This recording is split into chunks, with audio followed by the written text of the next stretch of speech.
Well, I'm pleased to introduce Mohsin Choudry, who's the UK head of InfoSec at Bank of Ireland. Now, you've worked in a few different sectors, so how do you feel the threats differ from sector to sector? Hi. Do I press this? No, it should just be on. Morning, everyone. Yeah, by the way, these are my views, so I just want to make that clear for compliance reasons. How do they differ from sector to sector? I was going to cover that in one of the talks, but basically, depending on your organization and depending on the assets that you have, your threats will differ. So as an example, a bank's threats will differ from that of a defense organization. One will have state-sponsored espionage, and the other one will have organized criminals wanting to make a financial gain. So depending on your organization and the type of assets that you have, the value of your organization, the publicity it gains, and the brand it has, it'll all attract different threat actors. A famous brand may have script kiddies after it, whereas a niche hedge fund may have a targeted organized criminals wanting to make a financial gain. So it's all about your brand, all about your business, and who can gain what effectively. Now, you're obviously with Bank of Ireland at the moment, but you've worked in companies across a number of different countries. So do you see the threats differing from country to country? The advanced nations or the developed nations, they have a lot of money and they have a lot of data and distributed systems. So you're going to get more attacks in those countries because they're more susceptible, given that they have large infrastructure. However, even in the developing nations, you're still getting attacks. As an example, the Bank of Bangladesh got a cyber attack and they lost something like 80 million, but the target was about 1 billion. Again, it was organized by a state or state-sponsored attack. So if you're a bank, you're likely to be attacked, and you have to protect yourselves. But obviously, some nations have more attacks than others. So the US, China, Russia, these nations will have more than, say, a country like Zimbabwe. But you are going to get attacked no matter where you are. Okay, and we're here at the Data Protection World Forum. So big theme of the conference is GDPR. What do you feel GDPR has achieved so far? Well, to be honest, with GDPR, a lot of the issues are around protecting personal data, sensitive data. Now, organizations should have been doing that anyway. Well, what this really changes is the penalties.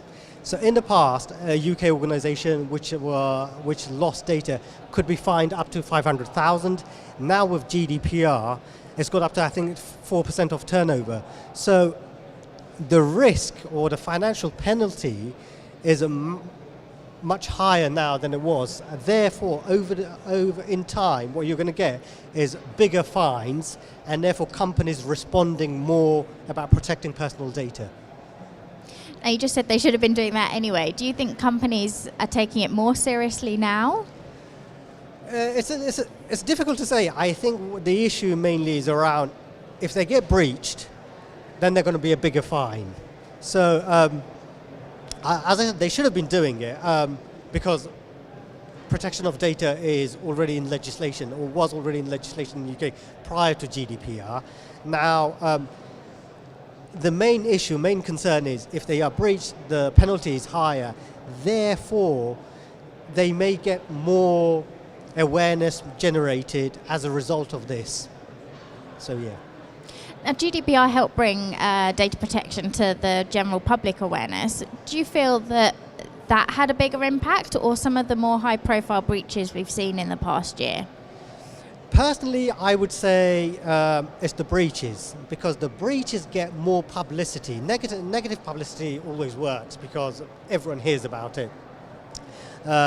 Whether it's the BA or British Airways or other breaches, Equifax, those always get attention from the general public. And if you've been affected, and one of my friends was, that propels you to act. and then find out you're right, what they should be doing, and as a result, they may communicate with the company. So I think breaches certainly bring awareness to the general public, more than just standard regulation.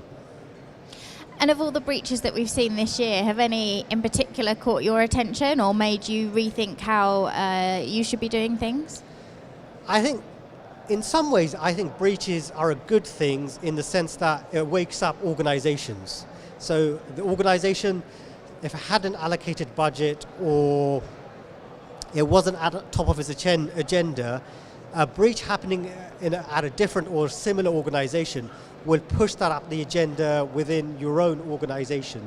So I think, although a breach is really bad for the organization that happened to and for the public that is affected, in some ways it should have an effect, a positive effect on other organizations, because they need to learn lessons from what has actually happened, and as a result of that they should put in mitigants in place, remediation plans in place, so it doesn't happen. So hopefully if it affects one part, it should have a positive effect on the other parts, because the other parts should be looking after their estate better as a result of that. Now that awareness obviously helps people in your role, and you've worked in information security a long time. Do you feel that leadership of companies, company boards, do you think they're taking it more seriously now? Most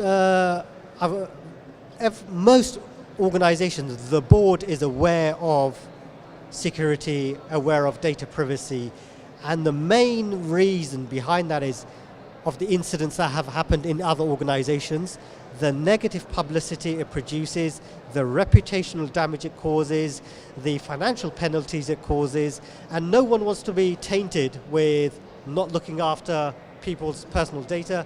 No one wants to be in a position where their credit cards have been leaked, and therefore it is certainly moved up to the board level. Every single organization either is doing it or should be doing it. I've certainly seen in the last 20 years, historically it used to be an IT department, then you had the InfoSec role, now it's gone all the way up, so you've got the CISO, the Chief Information Security Officer, who reports to the board on a regular basis, and therefore it certainly has caught the attention. And I think one of the biggest drivers of that is the publicity or the data losses that have happened over the last so many years that has really brought this up to the forefront of organizations, yeah.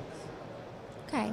And do you feel that they need to still do more? Do you think they could get more involved, create more of a security culture? Security is a continuous process, so you're always looking to improve. It's never I've just bought a tick sheet, job done. That's never the case. Security, there's always new advanced threats, and we are continuously looking to improve. As an example, historically, you had defined threat actors, so you've got your script kiddies and you got your state actors.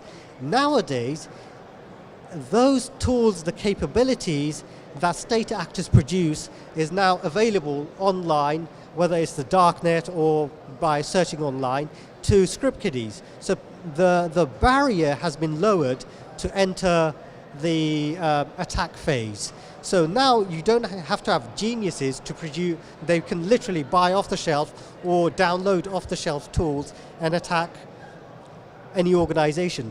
So therefore the threats have increased, and you have to continuously improve not only your technical capabilities, but people and cultural awareness. That has also to be improved. And I think it's moving all the way. There seems to be a lot more sessions, a lot more awareness, but it's a continuous process. It's never ending. We hear a lot about people, process, technology being the three key things to keep you secure. Do you feel companies are doing enough in all three? Well, I used to be an auditor, and to be honest, different organizations differ. So a smaller organization is easier to manage. You know your team, you know your processes, everyone's following them.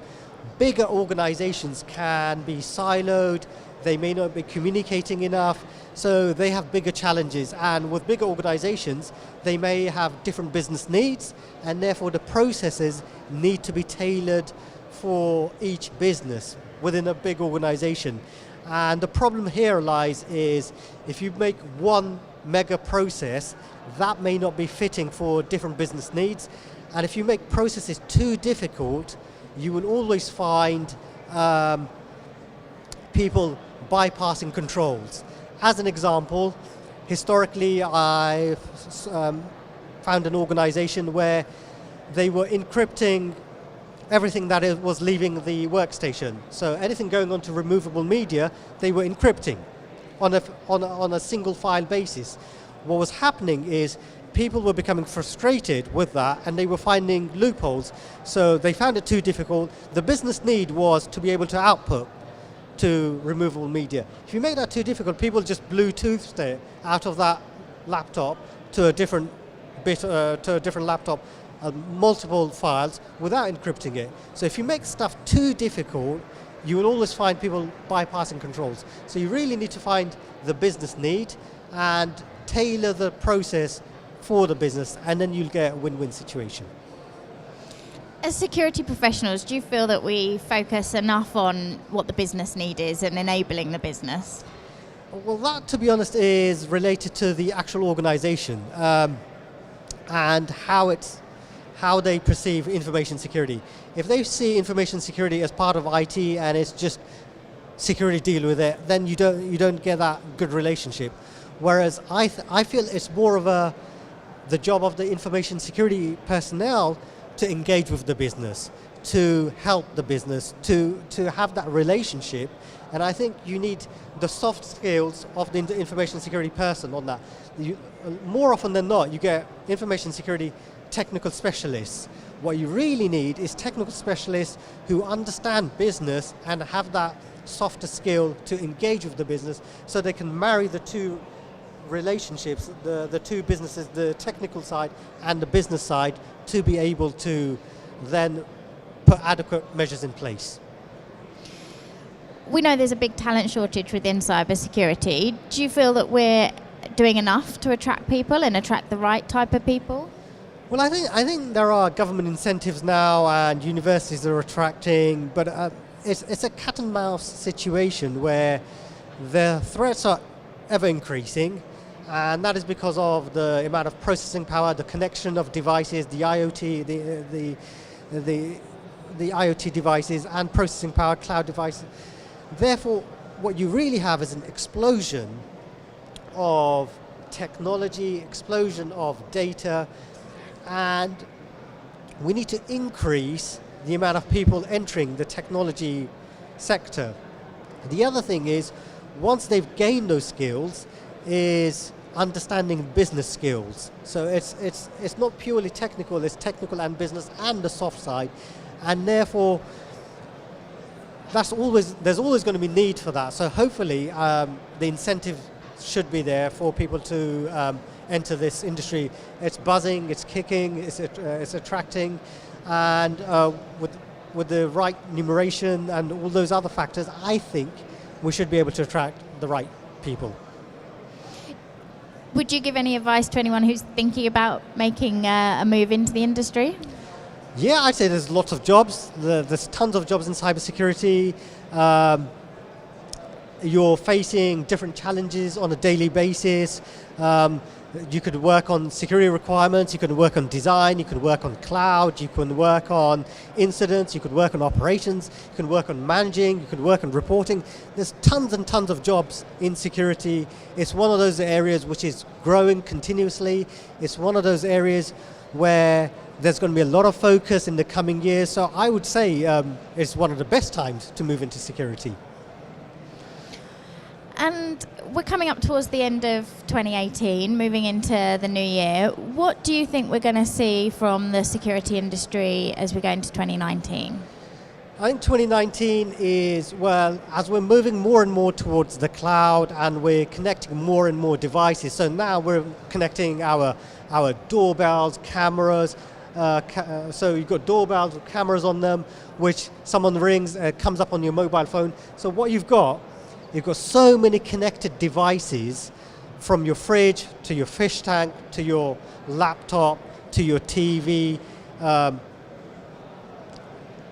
Everything is being connected.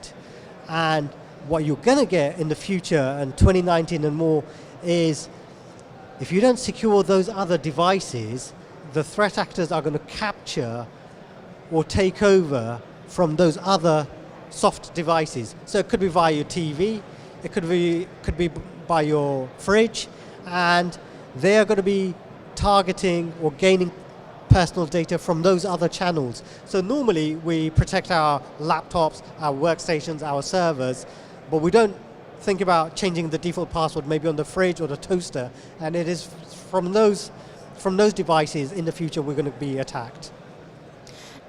And what do you think the big risks are that the public aren't aware of on that? Is it just losing their data, or is there anything else you're seeing? No, so it could be losing your data.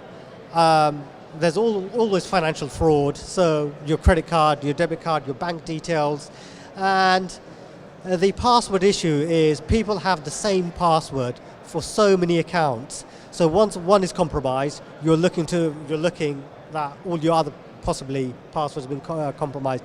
Now I know a lot of banks are using two-factor authentication for all these, but now we've got contactless cards, so there's going to be a lot more of those kind of areas.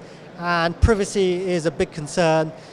Given that we've got so many devices now connected, I think even toys, children's toys, have cameras in them and they can be enabled. So those are the things that are of concern for the future. Okay. Well, thank you very much for the interview this morning, and I know you're going to be on stage talking later for anyone that wants to hear a little bit more. Thank you. Thank you for having me. Thank Thanks a lot. you. Thank you.